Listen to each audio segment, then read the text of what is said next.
Hi, this is Jason with 500 Comics Collectibles coming at you with another toy review. This time we're taking a look at the Star Wars Episode 1, The Phantom Menace, Action Collection 12-inch Darth Maul from Hasbro from 1999. So the first thing we're going to do is take a closer look at this figure.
Alright, so taking a look at this guy, the detail on this figure is absolutely fantastic. Now this is from the Star Wars Episode 1 Action Collection 12-inch figures. And I mean, this is before they had any kind of hot toys or, you know, I mean, this thing is just great. The detail on him is just phenomenal. I mean, as you can see with this cloak, you can cover his head. He's got like a little clip here that actually unclips, and so you can kind of open him up a little more. He's got, you know, pretty accurate, screen accurate. He's got the cloak extension parts on his arm, and he just looks great. Now you can take his cloak all the way off and actually expose his Sith tunic. We'll kind of see if he's standing on his own. Now, these aren't the greatest and most accurate figures, so obviously you can see like his gauntlets. This is like a thick plastic, and the fingers don't open up. Same thing for his boots. They're like a chunky, thick, rubber, and there's not too much articulation. I mean, he can't articulate in his knee. I mean, he's got articulation all over, above the waist, at the waist, elbows, head. I mean, he can look around with his head up and down. It's gonna sound like a ball joint.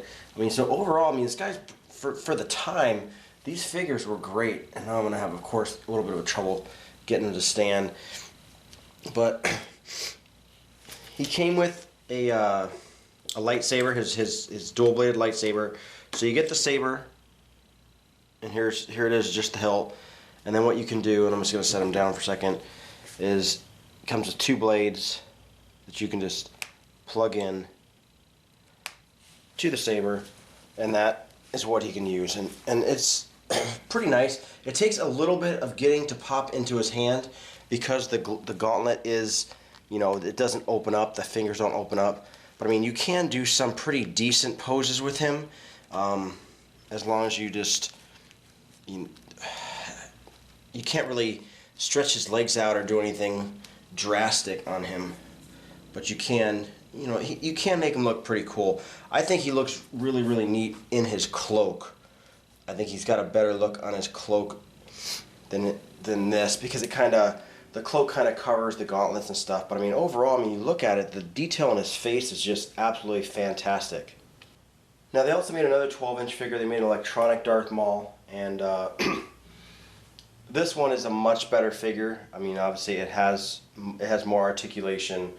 The facial sculpt is much better, except with the electronic one. I actually prefer his grimace. And I'll just kind of show. Here's the electric one, and his face sculpt is not as good in this one, but I kind of like how they showed his teeth, and I wish they would have given this guy more of an actual, you know, smirk than just this blank look. It doesn't look as good, especially, you know, he doesn't look very mean and menacing, but when he's in the cloak, I think he looks much better.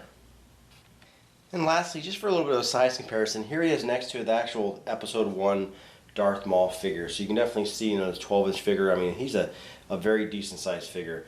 Now, these guys retailed for $4.99 when they came out. This guy actually retailed for $19.99. And for the price of what he is, this guy's great. I mean, if you can find this guy at a decent price, I highly, highly, highly recommend this figure. But once again, this has been Jason with Violator Comics Collectibles. If you have questions or comments, leave them in the comments section below. If you like the video, hit the like button, subscribe to our YouTube channel, like us on Facebook, and I'll see you guys next time.